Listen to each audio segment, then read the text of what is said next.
Hello, I'm Camelia and this is Kini News. Step aside TikTok because there's a hot new mobile app in town. It's called My JPJ and it's part of the Transport Minister's push to go digital.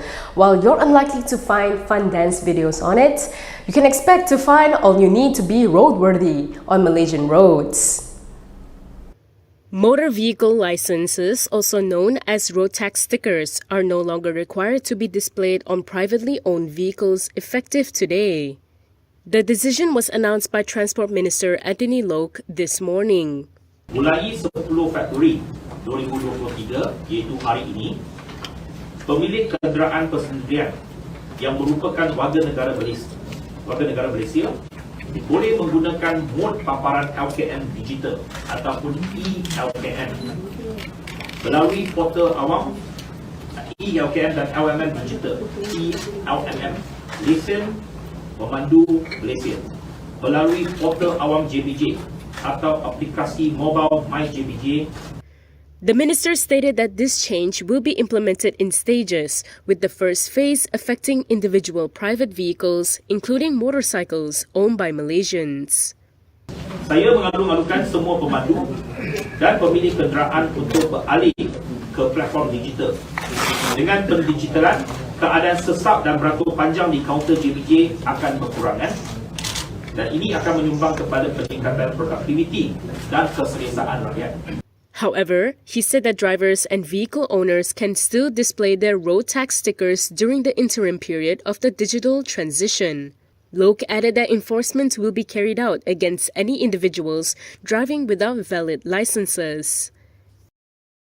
Muhyiddin has rubbished allegations that his family members received contracts while he was Prime Minister. According to him, it's another move to discredit his legacy.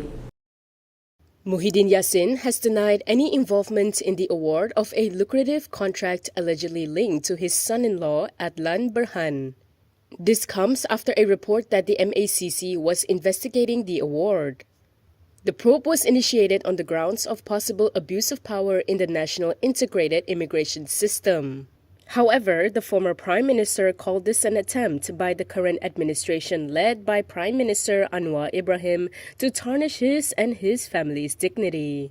In a statement released last night, Muhyiddin said he strongly denied this accusation. He added that it was malicious slander deliberately designed to tarnish his dignity and that of his family. Elaborating, he said as the Prime Minister at the time, he was not involved at all in the process of awarding the contract to Iris Corporation Berhad, which was carried out through an open tender.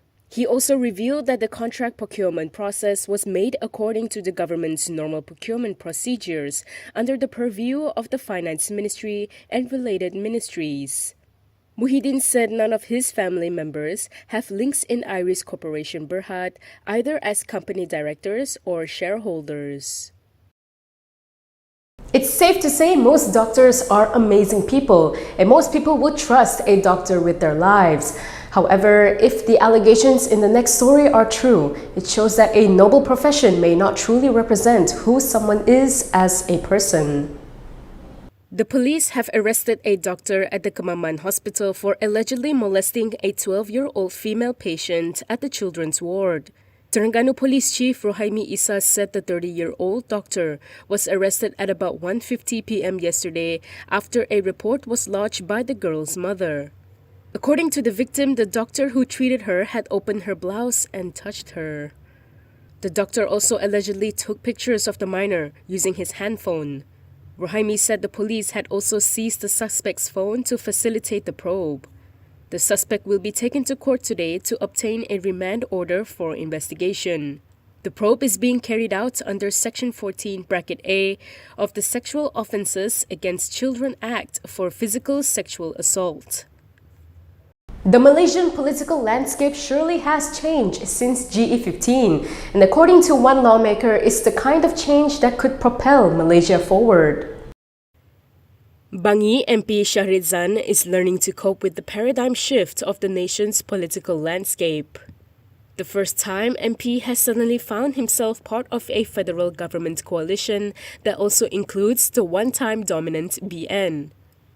However, as the DAP man told Malaysia Kini in an exclusive interview, he views the unexpected GE15 results as a real opportunity for Malaysia to move forward from its long-time quagmire.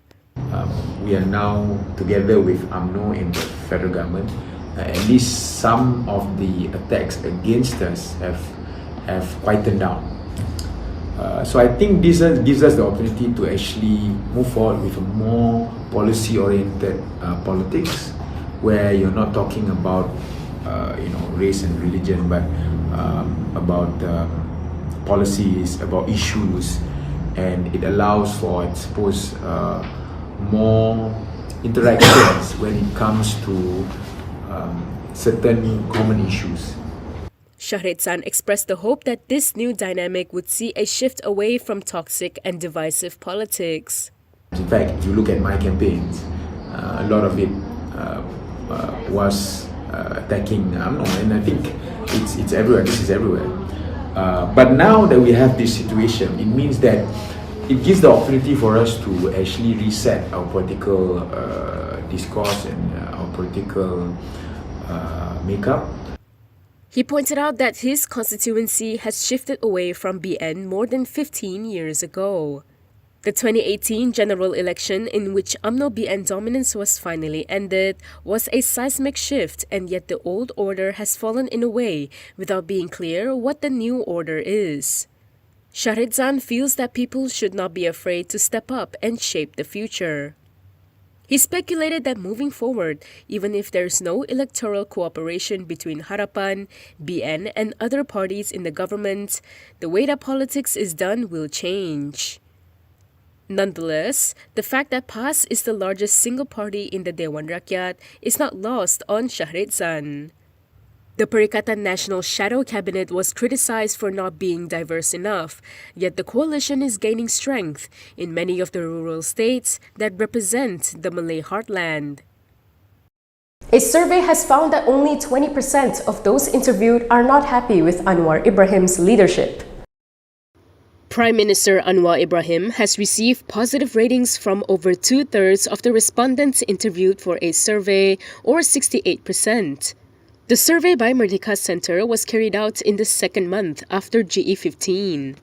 Anwar's approval ratings were highest among Indians, coming in at 91%. This was followed by Chinese respondents with a rating of 73%. He received about 70% approval rating from Sabah and Sarawak's Bumiputra respondents and 60% from Malays. Some 20% of the respondents voiced dissatisfaction with Anwar's performance at the time. The same survey also saw 54% of the respondents saying they were satisfied with the overall performance of the new federal government. Meanwhile, 25% reported dissatisfaction. There's no place for racism in Malaysia, and that is universal, regardless of which side of the political spectrum you're on. The government's action against a national hockey player has been supported by even those in the opposition. Bersatu Deputy President Ahmad Faizal Azumu has voiced his support for the Youth and Sports Ministry decision to suspend national women's hockey player Hanis Nadia On over her alleged racial remark. In a statement today, the former Youth and Sports Minister said that it was a timely move. Faizal said this is as there is no space for racially charged comments in multiracial Malaysia. He said mutual respect among all races is the basis of our society, and as a national hockey player, Hanis should be held responsible for her comments. He also called on the National Sports Council and the Malaysian Hockey Confederation to provide the necessary support for Hanis despite her suspension. The former minister's view is in contrast to his ally, PAS Youth Chief Ahmad Fadli Shari. Yesterday, Fadli called for the Youth and Sports Ministry to withdraw Hanis's indefinite suspension from representing the country. He further urged Youth and Sports Minister Hannah Yoh to intervene in the matter and call for the suspension to be lifted. Yesterday, the Youth and Sports Ministry announced that Hanis has been suspended over her alleged racist remark about a concert featuring famed Indian composer A.R. Rahman held in Kuala Lumpur last month. Amanah may have a clue on what is the driving force behind the green wave. The credibility of PAS and Perikatan Nasional has taken a blow with the apology by Perak PAS head Razman Zakaria to Prime Minister Anwar Ibrahim yesterday. This is according to Permatang Pasir Assembly person Faiz Fadzil. The Amanah leader said the apology showed that the green wave stems from slanderous campaign methods, including accusations that Pakatan Harapan supports a communist agenda or that Anwar has ties to Israel. He said Razman's claims that Anwar had a LGBT agenda during the last general election was only one of the slanderous materials used by PAS and PN. Faiz added that Malay voters should take heed of this apology because a lot of PAS and PN's campaign materials were based on slander involving race and religion. Yesterday, Razman issued a written apology to Anwar before the Ipoh High Court for claiming that the latter would promote an LGBT agenda, allow same-sex marriage, and support a communist agenda upon becoming Prime Minister. This was part of a settlement agreement between the two. Anwar had agreed to withdraw his defamation suit against Razman to seek 5 million ringgit in view of the apology. And that is all from me today. For more stories, you can go to kinitv.com. You can also follow us on Instagram, Twitter, YouTube, and Facebook for the latest news updates. If you would like to support independent media, do consider subscribing to MalaysiaKini.com. I'm Kimilia. Thanks for watching.